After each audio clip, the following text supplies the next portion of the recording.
土耳其幸福党欧洲分部青年组织的一个代表团访问了东突厥散新闻中心。幸福党欧洲青年组织主席法鲁克·波扎吉和董事会成员就东突厥散的压迫、集中营和海外维吾尔人等议题，与东突厥散文化和信息中心前主席阿卜杜基利利·卡拉卡什先生交换了意见。会谈中还讨论了土耳其和中国之间签署的引渡协议，该协定最近得到了中国人大的批准。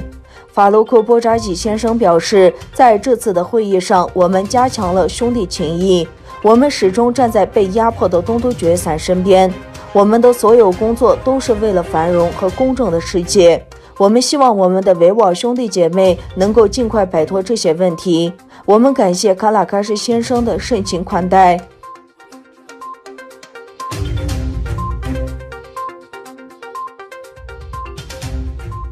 英国有30多个犹太拉比和人权组织领导人表示支持英国议会提出的灭绝种族罪法案，以结束中国对维吾尔族的破坏。修订版的贸易法除了授权英国法院裁定中国是否对维吾尔人实施种族灭绝外，还使英国与违反贸易原则或涉嫌强迫劳动的公司之间的协定无效。该法案将于下周在英国议会上进行表决。在这方面，英国享有盛名的犹太教堂和青年运动的代表发出了联合呼吁，敦促政界人士修改贸易法案。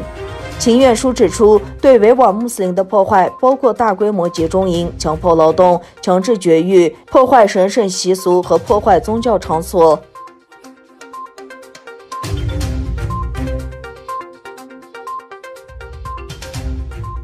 针对美方近日在涉台问题上采取放松美台交往限制等行动，外交部发言人华春莹28日在例行记者会上回答有关提问时说，鉴于美方错误行径，中方已决定对在台湾问题上表现恶劣的美方负责官员实施制裁。华春莹说，针对美方错误行径，中方已决定在对涉港问题上表现恶劣、负有主要责任的美国行政部门官员、国会人员、非政府组织人员及其直系亲属实施对等制裁。美国国务卿蓬佩奥1月15日发表声明称，对6名中国中央政府和香港特区政府官员实施制裁。蓬佩奥国务卿在一份声明中说，香港当局1月6日在令人震惊的镇压行动中逮捕了50多名支持民主的政治和活动人士。蓬佩奥说，这些人士所做的是试图推动香港立法会初选的公正公开。香港当局的行动是香港自由与民主程序遭到中华人民共和国根本破坏的又一明证。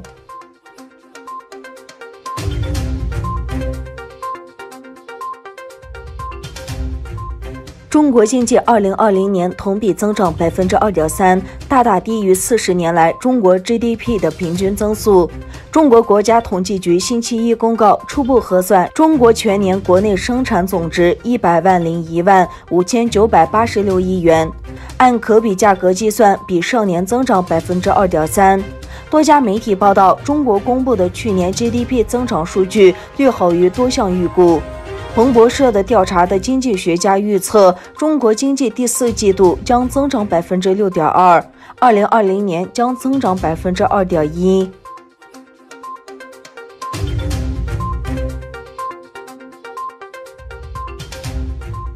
世卫组织在武汉调查新冠病毒起源之际，美国国务院日前发布声明和事实清单，再次对中国处理病毒疫情的方式提出批评和质疑。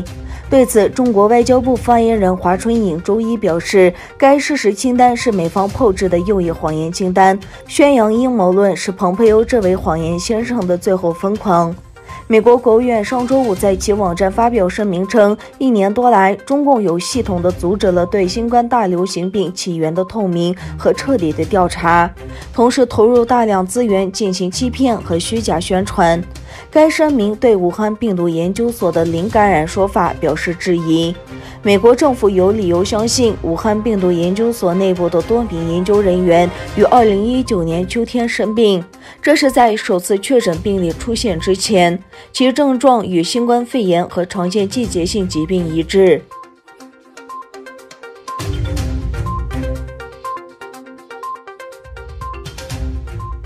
1月10日在哈萨克斯坦举行议会选举后，决定在阿斯卡马明的主持下建立新政府。哈萨克斯坦总统托卡耶夫签署了关于在该国组建新政府的法令。阿斯卡马明将再次在哈萨克斯坦新成立的政府中担任总理。